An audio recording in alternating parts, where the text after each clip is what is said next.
Ronnie Babes, cheers. Coffee cups up, bitch. We're doing it 500 feet above the streets of New York City. It's Opie and Ron the waiter. Obviously, I'm using one of my roommate's mugs. It looks like two guys having a nice time. I don't know what. That's my roommate's mug.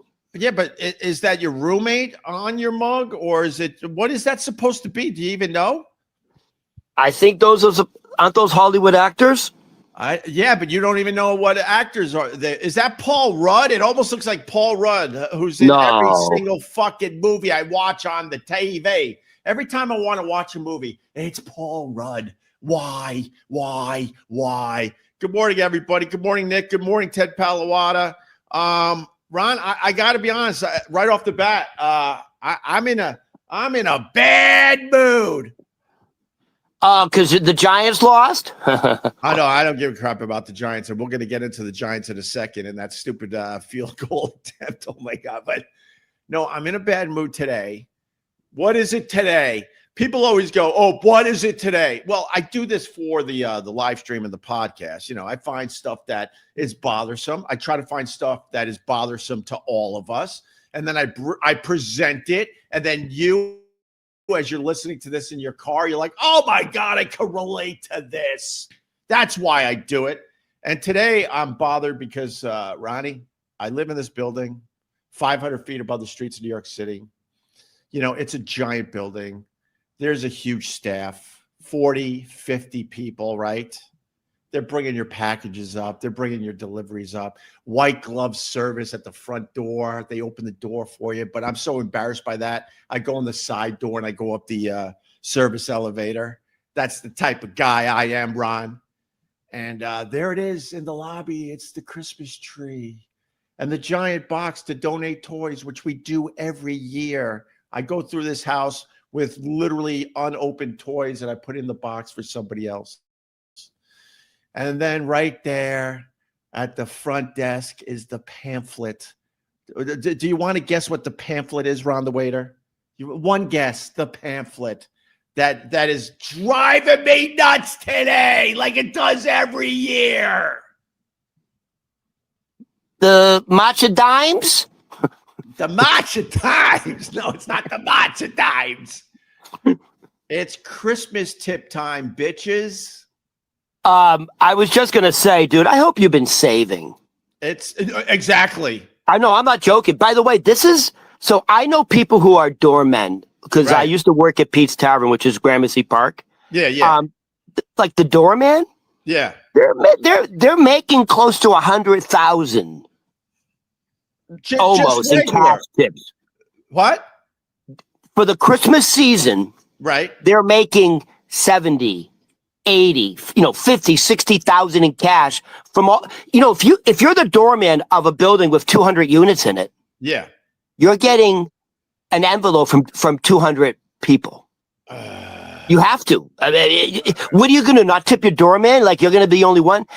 Everyone gives a little something. It's a lot. By the way, they count on that. They count on that as their income. I get it. But here's the problem. I will give you the official number the next time we do one of these because I didn't count. It's at least 40. At least 40 envelopes I got to get. At least. So I'll make another silly envelope video as I go to the CVS and get my envelopes. Yay! Does everyone get the same amount? Or is it different amounts depending on how much interaction you had? Dude, it's when I had the big radio show, it was thousands, not thousand, thousands of dollars I was giving every year. Thousands. And as we're in the lean years these days, so I try to figure out that number where it doesn't feel cheap, but it also saves me some goddamn money. I'm trying to save money like anybody else out there. It's over 40 people. It's expected. Yeah, they have their picture and what they do in the building, and then you have to write out the envelopes and stuff the envelope with cash. And then I got 10 guys that park my car. I got that list already. Here's the problem. Here's the problem with holiday tips. Yeah, they made it mandatory because I guess there are a lot of people out there that don't do the right thing and they're cheap, right? But old school. We got to talk about like our parents' parents around the holidays. They would just walk around with a wad of cash. Oh, you're my butcher. Hey, happy holidays. Oh, you're my mailman. Oh, happy holidays. Oh, you're the same guy that delivers my package. Oh, happy holidays. And you do it because it's the right thing to do, and you do it to the people that actually helped you all year long. But somewhere along the way, it's not voluntary anymore. It's expected, and it's a pamphlet, and it's pictures, and it's their names. I don't even know half these people that I'm going to give a tip to, Ron. Wait a minute. Like, there's actually like a list of the people who work in the building. Like, they make it easy for you. I told you that. That's why I'm mad, because of the pamphlet at the front desk. Yeah, it's Christmas tip season. I don't. They're organizing. I literally don't mind giving out money around the holiday. I don't mind it. I get it, but to be you're literally forced to do it.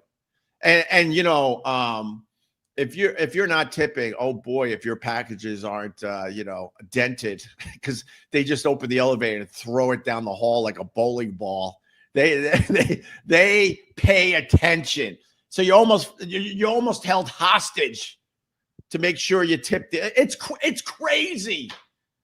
The super who managed obviously all the high rises in Gramercy Park are all luxury. I mean, if you live in Gramercy Park, the building directly across the street from Pete's Tavern, the super would, almost every day have lunch there. His name's Jeffrey, Albanian. Yeah. The Albanians have the market on fucking supers and shit. Yeah. He would, because we would talk. He said he would make on average 50 to 60,000. Yeah. Cash every Christmas. I get it. And he says, I actually factor that into my salary. Right. That's 50, 60,000 cash under the table untaxed. I think here's the rule. If you're making more money than me, why am I tipping you? And 40 people? I got what? You have that many people in your building? 40? Really? I will give you the exact number tomorrow. That's a lot. That's the problem. It is a lot. It's crazy. And they're union. And I like a lot of these people. And a lot of them, I have no problem giving them money. Wait, you didn't answer my question, by the way. Oh, what? Does everyone get the same amount, or is it different depending on their role? What? No, they have their positions in a hierarchy. So they're basically saying, I'm above all these people below me. They're like mini Christmas trees. I'm the head of this department, and here's my underlings. So make sure you give me more money. It shows you the hierarchy. It shows you the hierarchy, so you know how to tip. Dude, this has nothing to do with the Christmas spirit. Nothing. Jimmy Fallon, go screw with your Christmas spirit. I was listening to your channel on Sirius XM. Go a holiday seasoning. Oh yeah, it's all fun for everybody, isn't it, Jimmy Fallon? So I'll tell you what. Are you ever mad at anything, Jimmy Fallon, or is everything just all happy? Let's skip through life. Things are great. Go screw, Jimmy. Don't I like ever. You, and what? I can and don't and I'm speaking from experience. Don't ever go to a karaoke bar with Jimmy Fallon. He fucking hogs it. He fucking hogs it. He sings every fucking song.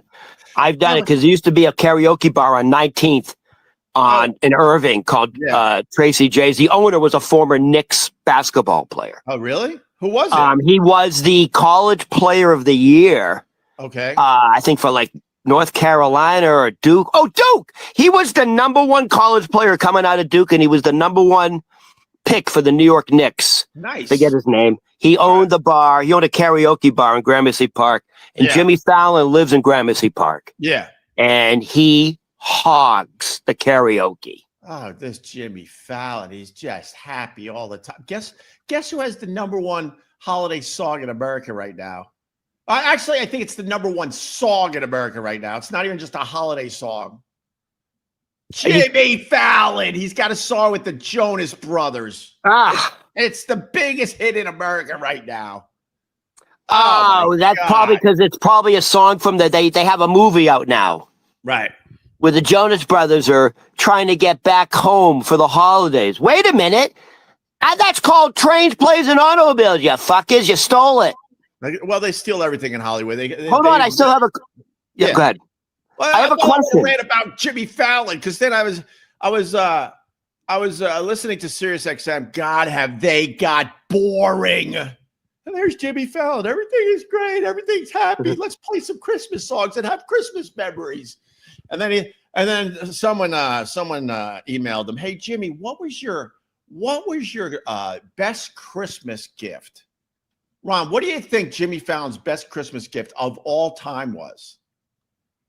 This says everything you need to know about this perfect Jimmy Fallon, where he's never had a bad day in his life. Give me that $1.99. Thank you.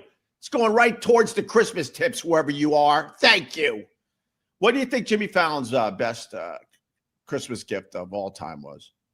I'll say this. Go ahead. He's from your Allegedly. area, by the way. He's a Boston guy. I've spent time with Jimmy Fallon at the karaoke bar. What song did And you I can sing, tell Ron? you, huh? What song did you sing? Sorry. Oh, I don't know. But let me tell you what Jimmy Fallon loves, and let me tell you why he loved doing karaoke. Yeah. Jimmy Fallon loved, for some reason, Jimmy Fallon loved going to the bathroom about every 35, 40 minutes. He had so much energy. All right. Well, we don't know what that's about, Ron. And he cheered. So yes, I think that's what he enjoyed. We don't know what that's about, Ron. We don't know. I know. We don't know, though. We don't know. And that was a long time ago. We all Once did he's things feeling a long time good, he ago. likes to share. All right, we don't know, Ron. Dude, he used to tap me on the leg. Ron, Go, come on, let's go. we don't know. We don't know. We don't know anything. We don't know. You might have been having some. I'm sure he's he's got family. That's when he didn't have kids. Come on, it's all right. It's a long time ago. We all did a lot. A of long things time ago. All right, listen to me. What do you think Jimmy Fallon's? Actually, I want to hear that story off air, and then I have to decide how we present it on air. What do you think Jimmy Fallon's best Christmas gift was? This perfect human being. Everything he touches turns to gold. He's never had a flop. He's never had a bad day. He's never had a good cry. A Christmas Dickie? I don't know. He swears that his best Christmas gift of all time, right, was a scarf that his mom knitted. All he wanted. Can you imagine being a kid and mommy goes, "What do you want for Christmas?" And you go, "Mommy, I want you to knit me a scarf." Who says that unless you're Jimmy Fallon? His mother knitted him a scarf. And then Christmas comes and there's it's a big deal, and there's the gift, and Jimmy opens it up and it's a scarf. And Jimmy goes, "I had to listen to this. You know what we used to do on Sirius XM, and this is what they now have as content and programming." So Jimmy's like, "Oh, I saw the gift under the tree." And I'm like, "Oh my God, here's the moment. The moment my mom knitted me a scarf." He opens it up and it's a scarf. He realizes right away, "Mommy, you didn't knit this." So then Jimmy Fallon was all sad. And then his mom goes, "Well, actually, I did knit you a scarf, but it didn't come out well." And Jimmy goes, "Well, I want it anyway." So then Jimmy describes this awful blue scarf that, it was like 2 inches on one end, and I think it was 18 inches on the other end. Horribly made. And know what Jimmy said right The before? greatest gift I ever had from my mom. Exactly. And that he has it to this day and he wears it. Yuck! Get out of here. And then he played a beautiful Christmas song on his Sirius XM channel called I remember asking my mother what I wanted for Christmas. Yeah. For you to come back home, Mommy. Come back, Mommy. Come back. But who says that? He's a liar. My favorite Christmas gift was probably my first real bike, a 10-speed bike, or my pachinko machine, or my Atari back in the day. These are real gifts that your parents give you that you remember all these years later. Oh, this Jimmy Fallon. Dude, I remember getting, because I had a stepbrother at the time with the evil stepmother. Yeah. So she bought kind of like for the kids an Atari. And I remember setting it up, and we only had one game on it. Right. You want to guess what the game was? Pong or It was. Yeah. And it was like, this is amazing. You know, it was like amazing. Dude, I remember to this day, I couldn't wrap my head around the fact, oh my God, this is gonna date all of us. I couldn't wrap my head around the fact that you could play an arcade game in your living room on your fucking TV. And it was Pong, and you would play for fucking hours.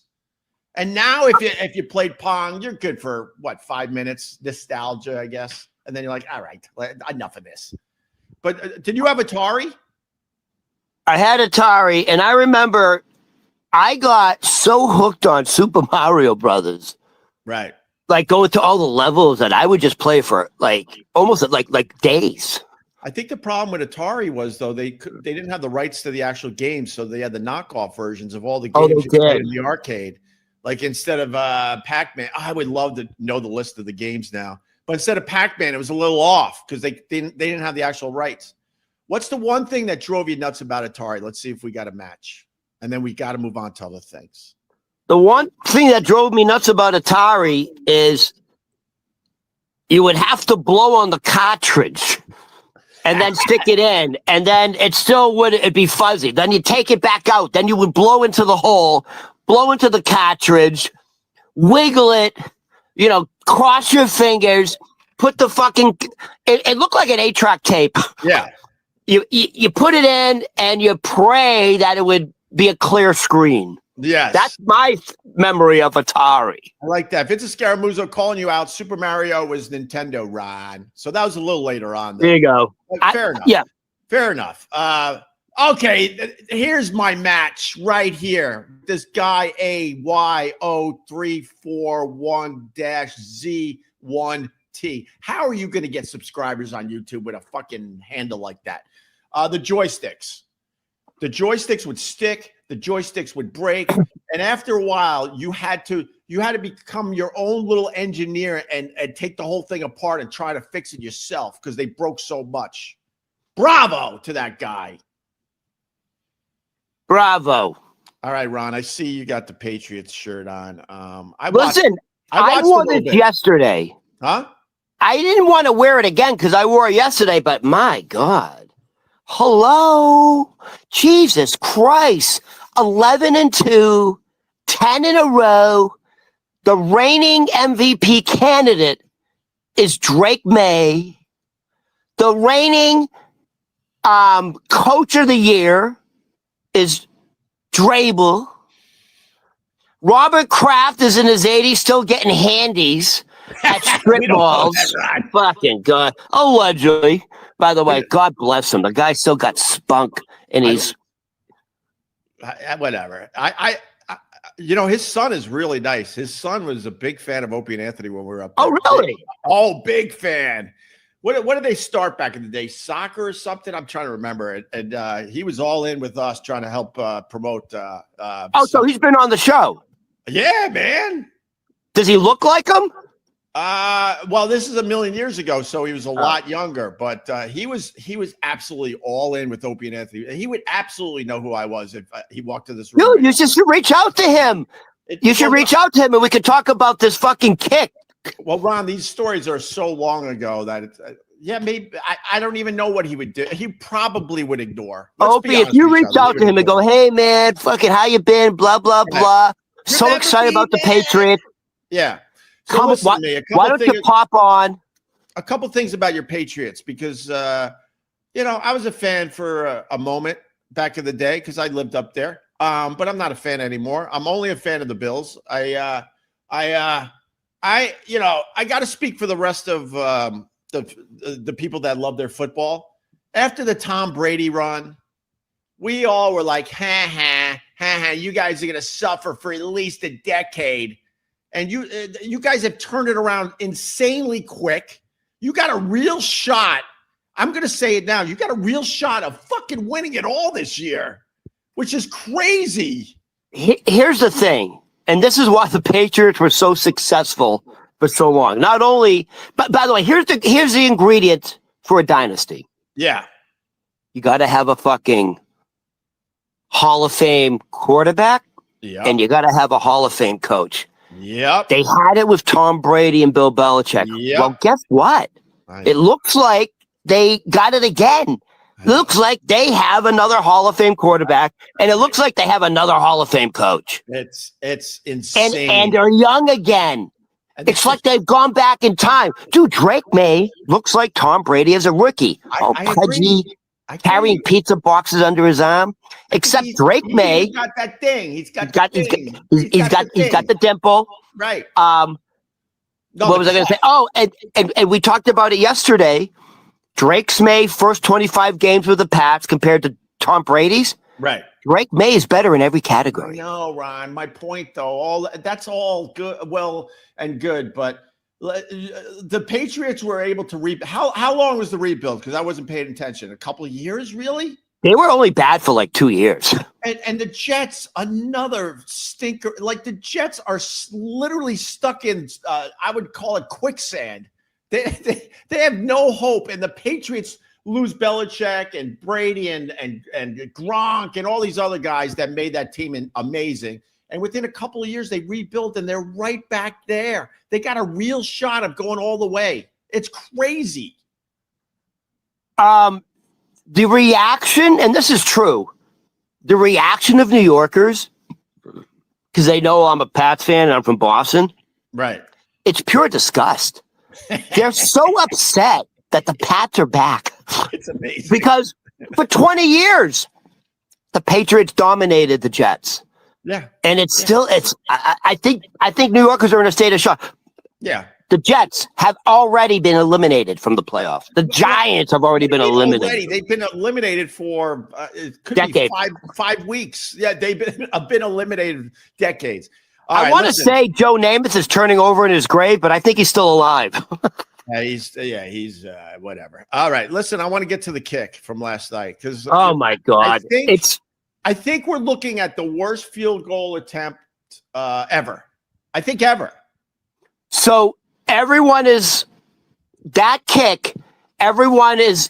making the analogy of Lucy moving the football and Charlie Brown missing. 100%. It looks like Charlie Brown trying to kick a football. It's 100%. That fucking bad. And let me say this.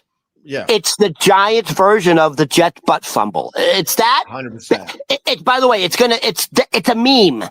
This will go on in lore. Every time they show a bad Jets thing, they show Mark Sanchez's ass getting planted in the fucking. They're going to always show this kick. Okay, let's shut up so we can play it and then we can talk about it. Or you can talk over because I got rid of No, I want to watch it. All right, here is probably the worst field goal attempt in NFL history. Giants.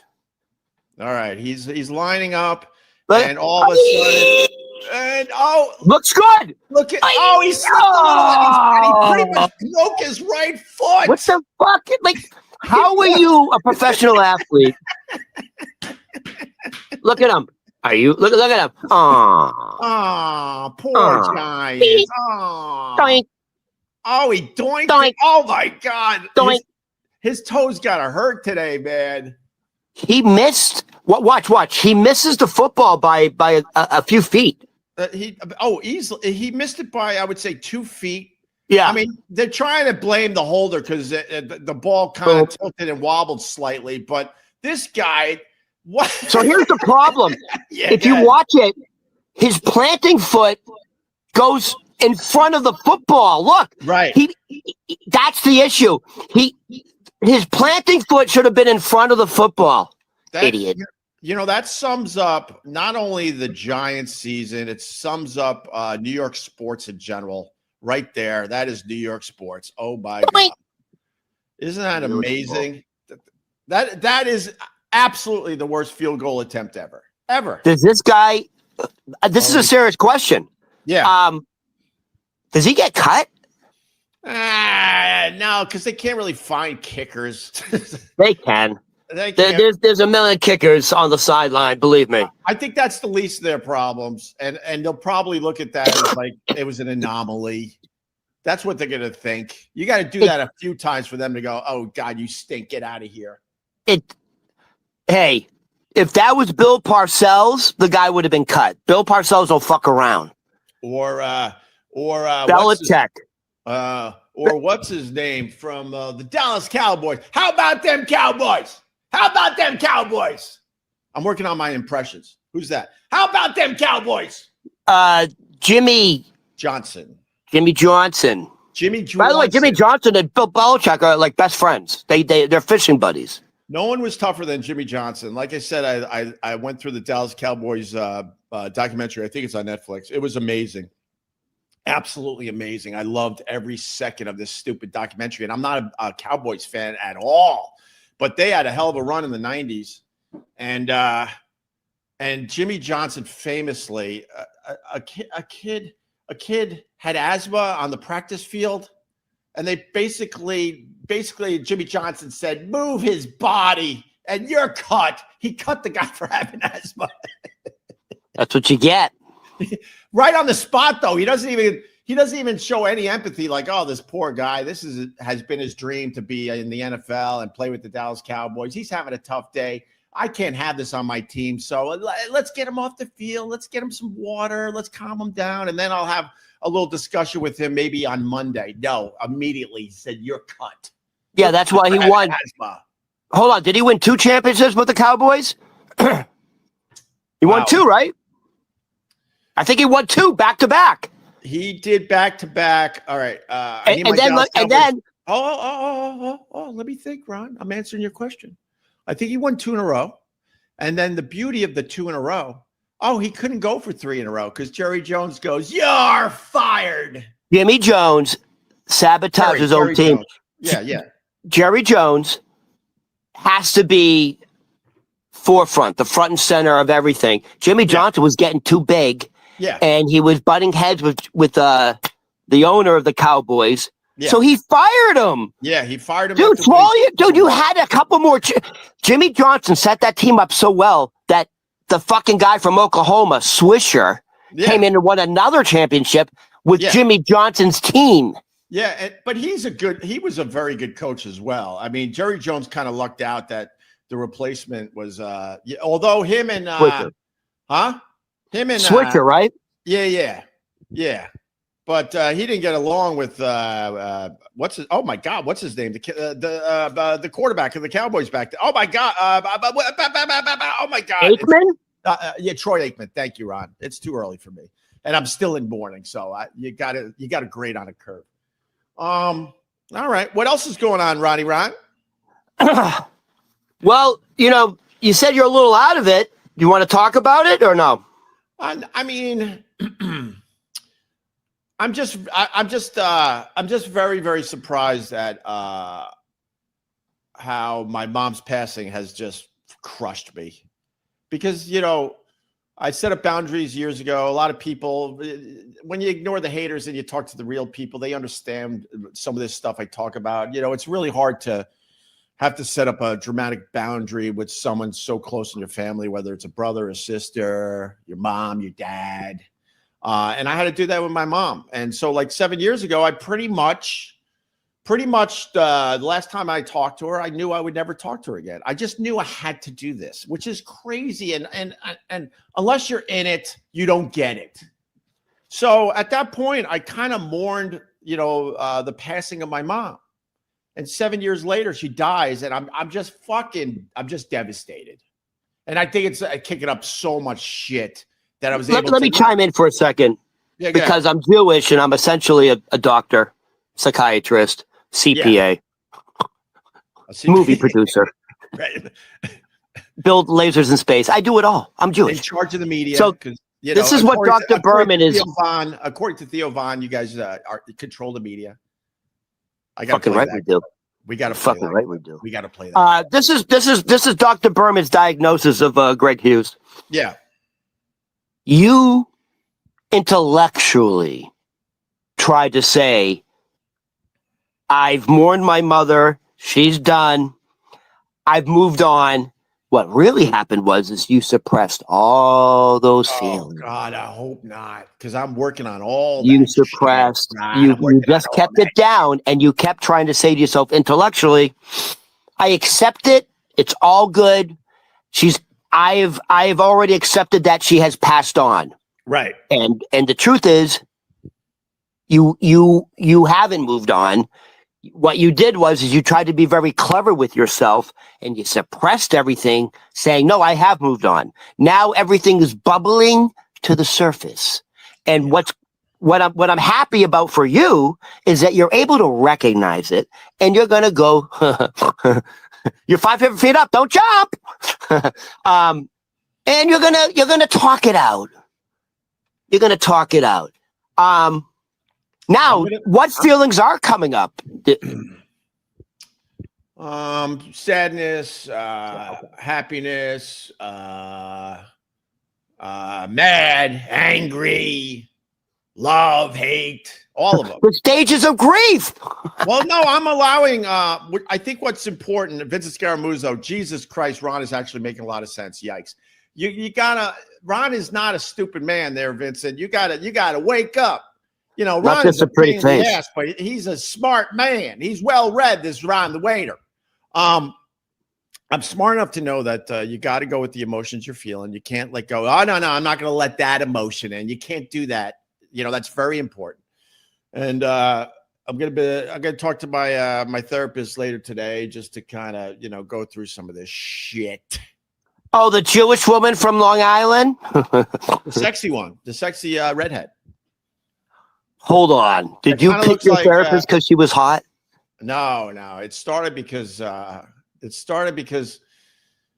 my mom had her call me to try to talk about some things. And I realized like what that means is like, you're going to hear me out. You know, when people say we have to have an honest discussion on race, you know what that actually means, right? You're going to hear me out. I know you don't. Here's the honest discussion. You're going to listen to me and what I have to say about this. So, you know, my mom was one of those people too. And I was like, hell no, I'm not sitting in a therapy office so she could justify every fucking thing she ever did and why she does this and that. No, I'm not. But I said, but I'll talk to you. And, you know, I've been talking to her more on than off for, oh my God, probably 20 years. You know, it's obviously too late now, but it probably would have been beneficial to have your mother in on the therapy session because the therapist would have structured it. She wouldn't have allowed your mother to dominate. I understand, but I at the time I chose a different path, and I'm pretty happy with the path I chose. And I want to say this: you said your therapist is sexy. I think it's every guy's fantasy to like. It's every guy's fantasy to like have an affair with their therapist. Very sexy. By the way, The Sopranos, I think that was one of the themes, right? You know, after like having deep discussions and working things out, she goes, our time is up. And that's when I lowered my voice. Are you sure our time is up? I can see you now. You're on the couch in a fetal. Couch. No, I can see it now. This is your fantasy. Couch is You're opening up. Yes. You're opening up. You're in a fetal position on the couch, sucking your thumb, trembling, and she comes over and cradles you and rubbing your face. That's what you want. Yes. Gives you soft kisses on the corner. Ooh. Yes, you poor baby. It's going to be okay, Greggy. Giving you kisses on the Greggy. Greggy. Consider me your new mommy.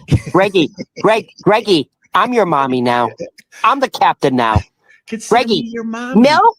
Oh my God, Ron, Jesus. You go deep with your mommy fantasies. Jay Warren, do you believe in the afterlife? We're made of energy, Hope. Energy doesn't just disappear. Yeah, you can't destroy energy. We're all made of energy. So at this moment in time, I do believe that we move on. I don't know how we move on. And hold I on, don't want Opie. to hear your theory today, Ron, but I do know our energy goes somewhere else. The afterlife is considered here because we're not from here. We are from spirit. This is considered the afterlife. Physical reality is considered the afterlife. All we do is we expand back to spirit, back to consciousness. Right. And then we contract back to physical reality. And we keep expanding and contracting in our consciousness. Your mother is alive and well. Believe me. She just went back home. Hey, Dr. Ron needs an advice show. But by the way, we're making some shekels today, Ron.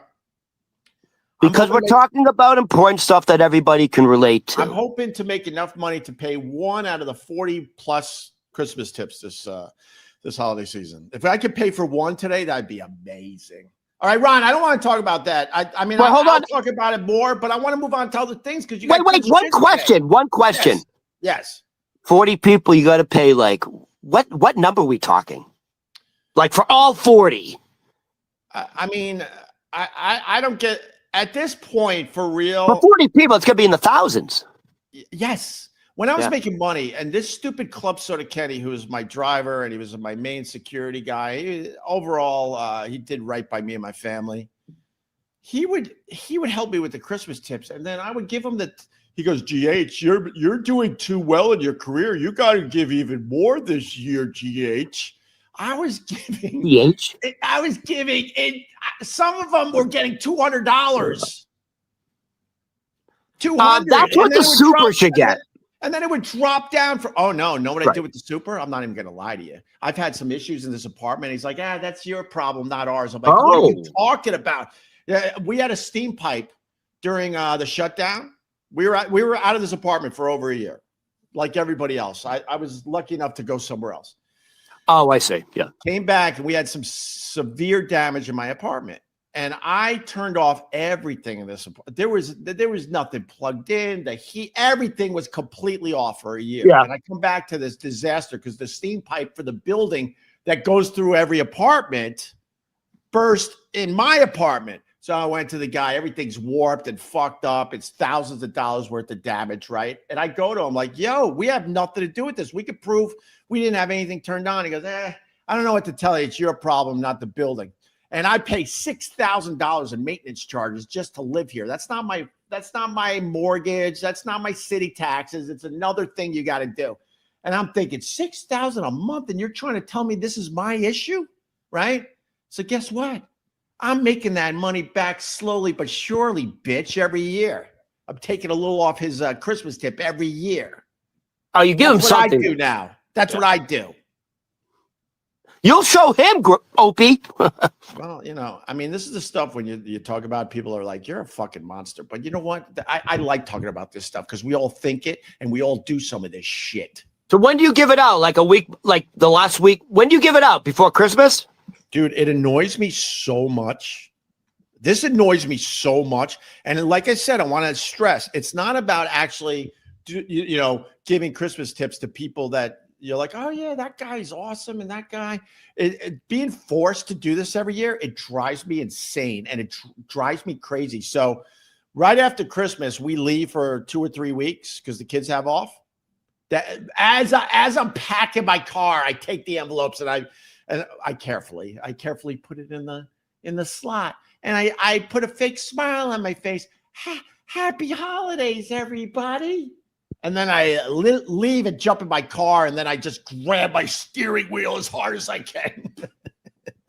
The problem is you got to tip because you're going to be ostracized. And when you really need help, they're going to make excuses like, I'm busy. I can't be there. I'll be there later. Dude, they show up. They say they'll be there. They show up 2 hours later. Dude, my generous tips got me nowhere. There's been a couple other things in the apartment that went wrong, and they're like, I don't know what to tell.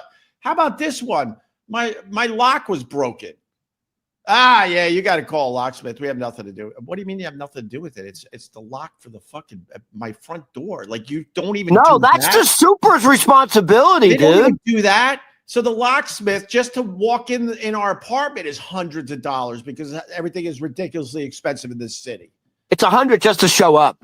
It's probably more than that just to show up. Probably. Yeah, like I said, the easy plumbing fix I had recently that they couldn't fix. They couldn't fix that either, by the way.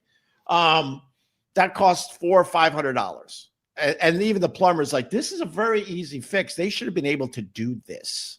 Hold on. It's not just the building people you have to tip.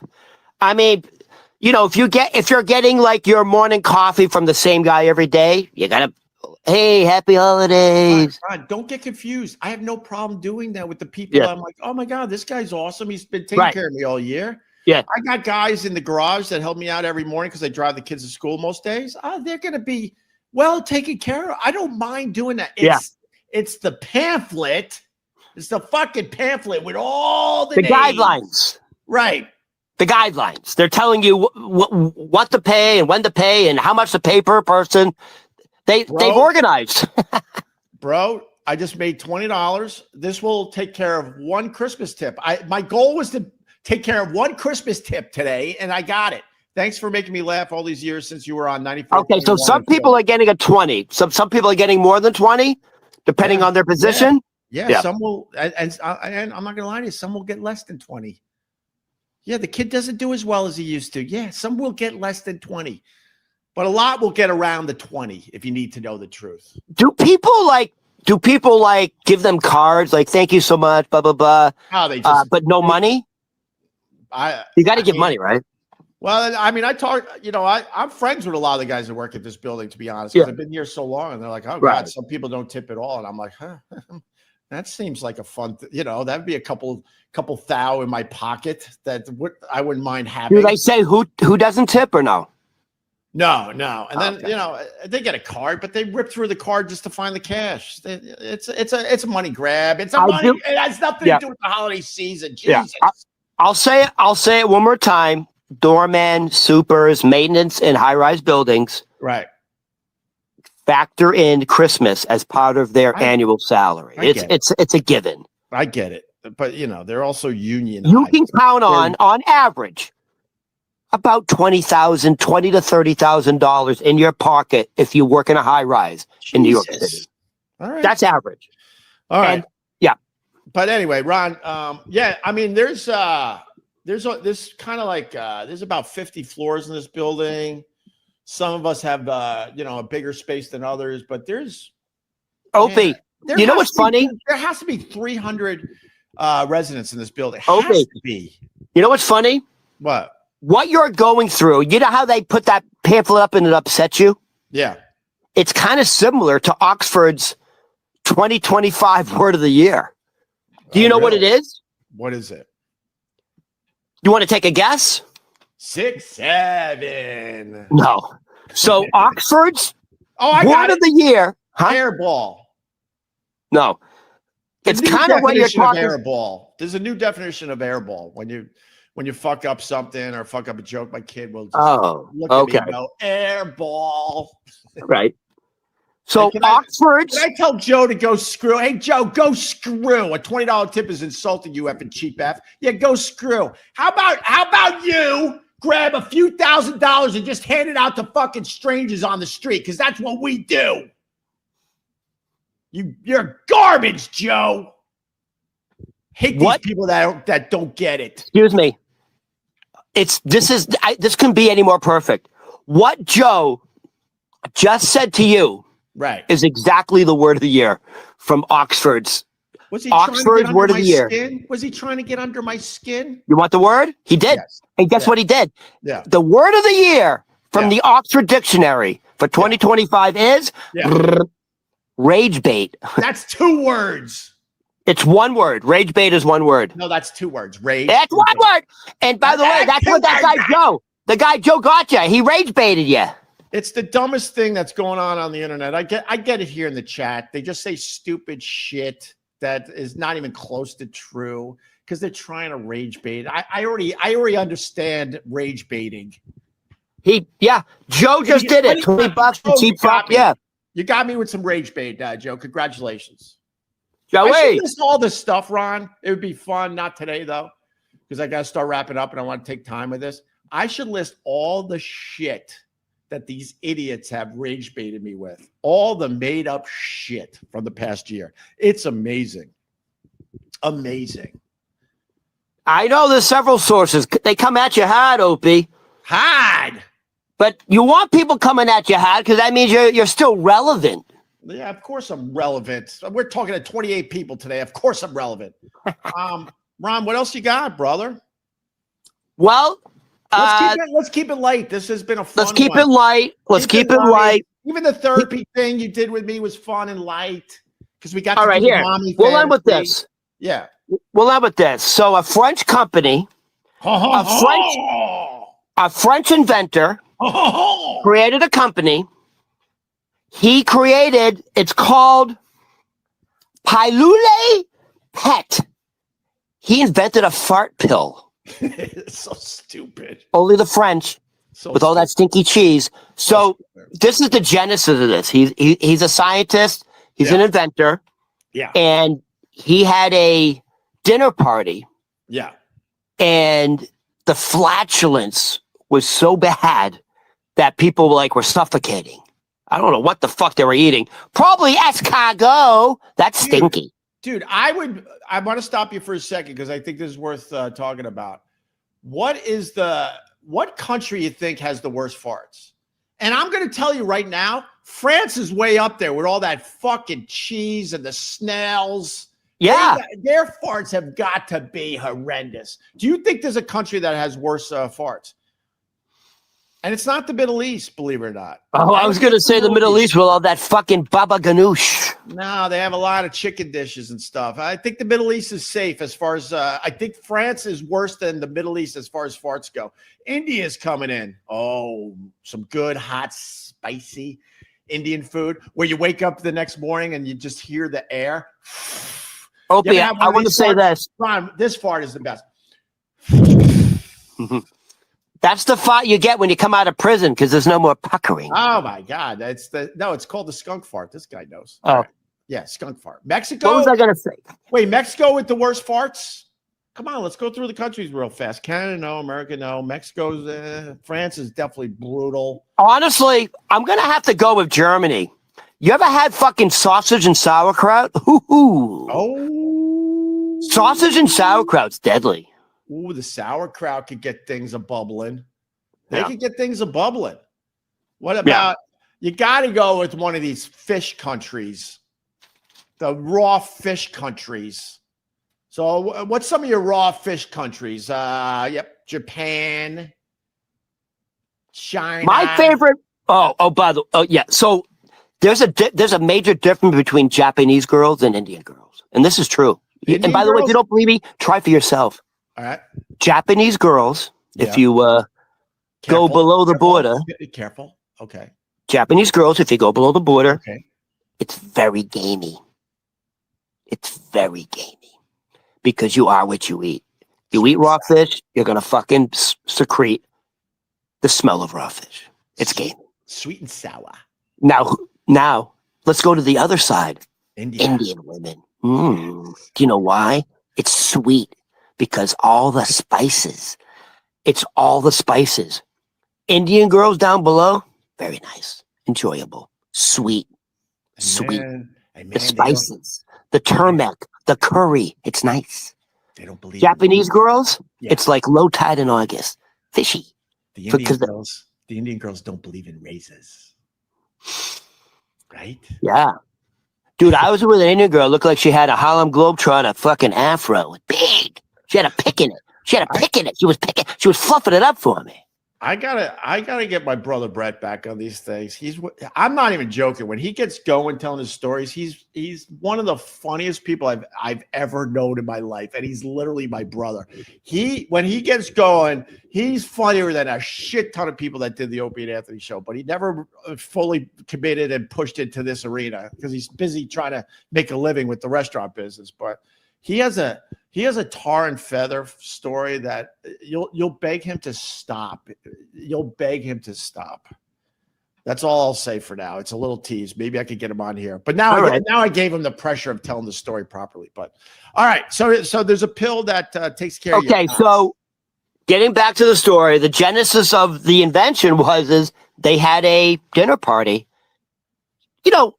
And I get it. It's not like, hey, we're sitting around in our sweatpants. They had an elegant dinner party. Right. Chandeliers, candles, and the flatulence was so bad that it ruined the party and people were like choking. So he said, well, let's try to figure this out. So they actually invented a pill called Pilule Pet, which translates to fat pill. So these are the flavors the pill will turn your farts into: rose, violet, ginger, and the fan favorite chocolate. So you can have a rose pill, a violet pill, ginger or chocolate, and your farts will smell like chocolate. No, it won't. We need to try this. We need to get into it. No, I'm not a scientist. I can certainly play one from time to time. All you're getting is now the sweet smell of, let's say, chocolate with the horrendous smell of shit. Well, that's what Febreze does. Now you get the combo platter. That's all it does. That's what fucking spray is in the toilet. Dude. You know what? I kind of think it may work because the ingredients would seem to work. So these are the ingredients. Charcoal makes sense. Okay. Charcoal, seaweed, fennel, and blueberries apparently can absorb the odor. I don't know. However, seaweed makes you fat. What's the one food? Because I got one. What's the one food that gets the gases going for you? To the point in my house where people go, all right, Dad, you've had enough. Although I don't fart in front of my family, I try not to. But every once in a while, I can't help it. Explosive farts when I have like a tub of hummus. Hummus. Fucking, it's like Niagara Falls coming out of me. It's bad. Hummus and coffee. Hummus. Forget it, dude. It's fucking thunderous. Mine is simple. Green grapes. That's all. Green grapes for whatever reason, and I love my green grapes. I'm going to pat myself on the back. I am such a great father. No, I'll go with good. It'll be up to the kids to decide if it was great or not. Good. I'm such a good father that when I smell a fart in the car when we're driving back and forth to the ocean, I know which kid did it. See, this guy's rage baiting right now. Are you missing teeth? No, I'm not. Is it because they're male, female, or is it because you know what they like to eat? It's their diet. One likes sugar a little more, so his fats. That's why I know the fat pill doesn't work. His fats are a bit on the sweet side with the combo of the actual butt gas. Hey Ron, I got to tell you one thing because you brought up a memory from Opie and Anthony. My dear friend Tim Sabian. He was a god in the radio world. He also is trying to reinvent himself, and it's not easy out here these days. But back in the day, he was going into he had friends, I should say, that had products that he needed pushing. So he brought these products to the Opie and Anthony show. Now, hear me out because we got to say this carefully. His friend had a product very similar to your fart thing, but it was a product that you take so your front side when you're bumping uglies, the after product of bumping uglies would taste a certain way. This guy swore that he had a product that could make that taste nice and sweet. We thought he was out of his effing mind, but we took his money and we did those live reads and we made stupid money off this guy. But that was the thing he came up with. But you would apply it? How did it work? Supposedly, I think it was. I'm trying to even remember. I think it was a pill. You took the pill, and then when you're, then when you're in the bedroom there, and after the fact, and if the person chose to partake, it would taste like something nice. This guy on her end. Yeah, man, on her end. But it's also 2025, so it could be on his end. Because if you talk like I've heard gay men talk about how careful. The seed can the seed has many tastes and many odors. Careful. And what's on my hand? The mark of the devil. No, it's a stupid thorn that I had to get out of my stupid dog. When we walk him out east, he gets these prickly little balls all in his paws, and it's a nightmare to get out there like needles. But go ahead. What was I saying? You know what? Let's stop. About the seed. Oh, no, but if you Careful. eat like green Careful, leafy careful. vegetables, Right. Careful. it has a sweet taste. Okay. Okay. And if you eat other fruits, it has a bitter taste. Yeah. Okay. But this guy had a product he swore that he could make it all taste good. Let's just put it that way. All right. Ron, man, we didn't even do anything, man. What did we do today? What did we learn today? And we had Richie Rich. He wanted to do Who the Man today. We learned that Jimmy Fallon is way too happy, and everything he touches turns to gold. And he's such a lovely human being and a nice person that his favorite Christmas gift of all time was his mom's ugly knitted blue scarf. You know what we should do, Opie? We should get you a GoFundMe so you can pay. Opie's GoFundMe, Christmas GoFundMe for the workers. Oh, you know, for all these people saying I'm cheap and this and that because, you know, how about you give me Christmas tips? Yeah, exactly. You're not going to do it, right? Of course not. That would be a good exercise. We should get Christmas tips. Give me Christmas tips and Ron the Waiter Christmas tips, and then you'll understand what I go through. We should get Christmas tips for entertaining America. 100%, Ron. 100%. 100%. We're like fucking Bob Hope entertaining the troops. 100%, Ron. This is the USO, my friend.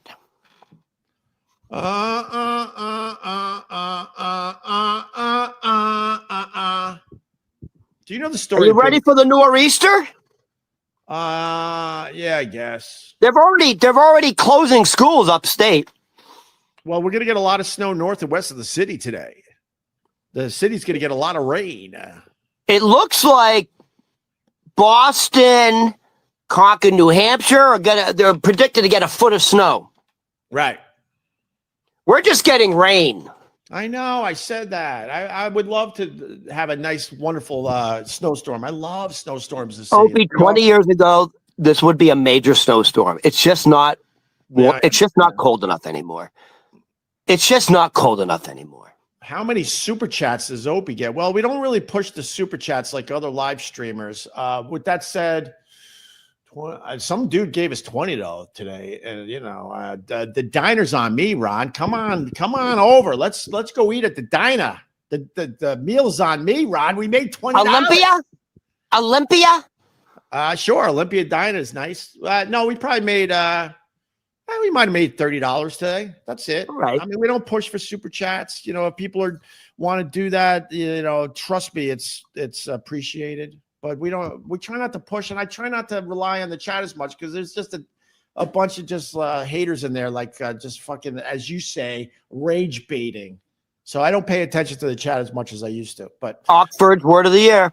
Rage bait. Yeah, I think it's a stupid concept. You know, if that's all you got, everyone has social media accounts, and if that's all you got to offer the world is to just fucking rage bait someone, you know, just shut off your accounts. It's not impressive. When everyone's doing it, it's not impressive. It really you know, rage bait back in the day before the internet, it was like crank calls. Right? Trying to think what rage baiting. I know rage baiting back in the day was you would just haul off and clock someone in between the eyes. Yeah. And it was accepted. You know what our parents would do? What did you do? What did you do? Nowadays, that's an outrage. I'm going to the school right now. But back in the day, if we got hit by another kid, our parents would go, "What did you do?" What? Oh, and then they would go, "Well, you know what? You kind of deserve that." That's how we grew up. Yeah.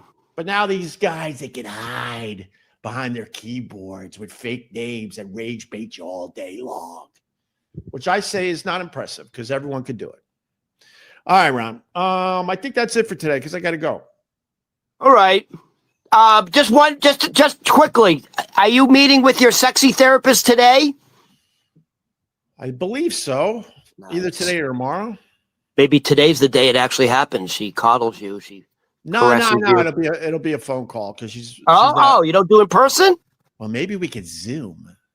Ooh. We could Zoom.